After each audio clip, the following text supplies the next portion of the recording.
I'll lead it off, man. How about Team USA? Ryder Cup, baby. Come on now. Big time dub. Love to see that. All right, we're good now. I just want to say that. Uh, hey, Jake, I didn't really have anything, but I guess I'll ask you about golf and the Ryder Cup. What'd you think about Harris English? Man, that's awesome. That Harris was a part of that team. Harris was at practice not too long ago. Harris is awesome. We over here at Georgia, obviously, we support him a lot. I personally am a huge fan. I love to watch him play, and getting to see him play in the Ryder Cup. I mean, it was really cool. I remember we were sitting in the locker room when he was teeing off, and a lot of the guys we were real fired up to see him play. So that was just a really, really neat event, especially because he's a guy that he'll come back around here, and he supports us a lot, and it was really cool to see him out there playing. Really happy for him. Hey, Jake, I'll ask you a football question here. Second, week in a row, you guys will be playing a new 11 a.m., however you want to call it, kickoff. How much does it help having one of those last weekend? And for you personally, what's the biggest adjustment you have to make to get ready? Yeah, I mean, sure, it helps having one last weekend. I mean, no matter what time we play at, we've pretty much all of us have, played at just about every single time slot that we've been given. And, having it last weekend is cool. Adjustments wise, I mean, it really doesn't change too much for us. The only thing that changes is you just have to wake up a little bit earlier, which really isn't that big a deal in the grand scheme of things. But yeah, I mean, other than that, it's really not that much different. It's just a little bit earlier in the day. So Thanks, man. Hey, Jake, I wanted to ask you, Kirby Smart had some comments after the Vanderbilt game about one of your kickoffs, and I guess he didn't seem too pleased that you didn't kick it into the end zone, but it ended up resulting in a fumble on that play, and Georgia recovered it there. Did you hear from Kirby at all about that kickoff, and what did he sort of say to you afterwards? yeah, we got to work back this week at practice, just trying to clean some things up, trying to make sure that we can get ready for this next upcoming game.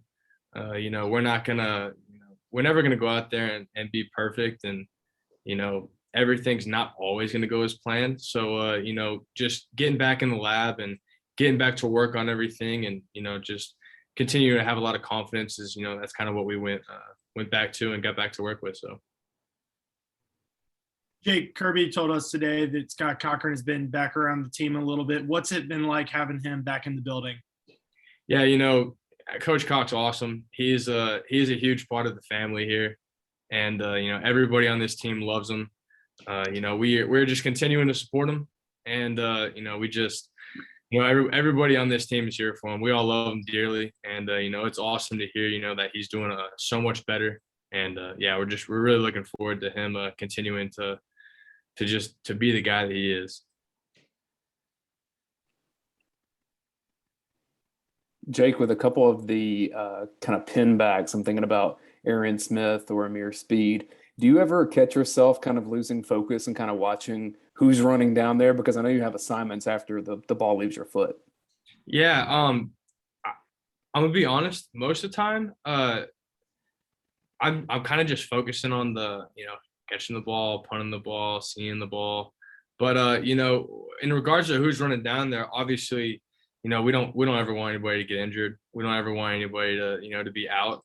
But if that does end up coming up and we have to throw another guy in there, we're not worried about anybody that we put in there. Everybody that we put in there is going to be really good at their job. We're blessed with a lot of talent here, and we got a lot of guys that come to practice, they compete, they work really hard, and it gives you that feeling of comfort out there that no matter who's out there, we feel good about what we have.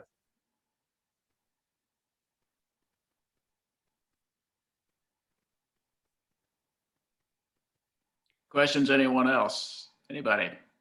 I'll ask you about the other job that you have. I know you have multiple, but early in the season when Pod had missed a couple of kicks, do you do anything different to try to boost him up, whether it's just personally? I mean, I know holding is not that much different, but I know that's a unit thing. So do you get in his ear at all at that point? Pod's a phenomenal kicker. The ball absolutely jumps off his foot. He He's really good.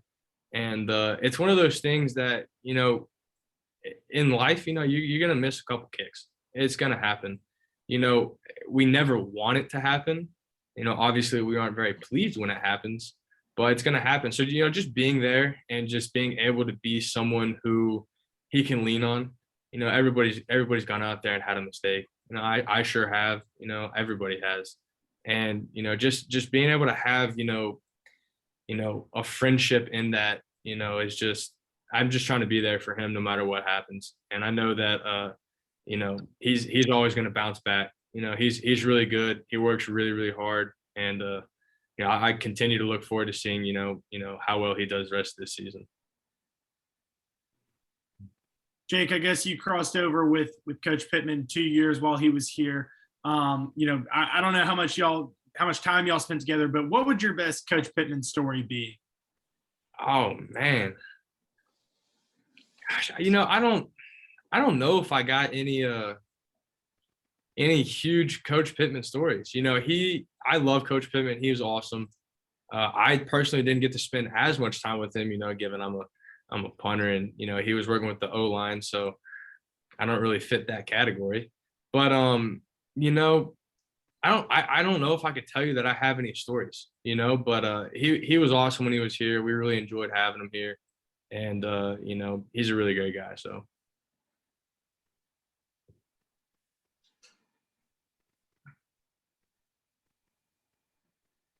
Anything else from anybody? Are you a Bryson or Brooks guy? the age-old debate right there, huh? It's tough to pick sides. I'm probably, and this is a really tough one, because you're flirting with two opposites here. I'm probably gonna say Brooks, and my reasoning is because I really like it how Brooks really tries to turn it on for the majors. I think that's really cool. I like how competitive he is when it comes to that.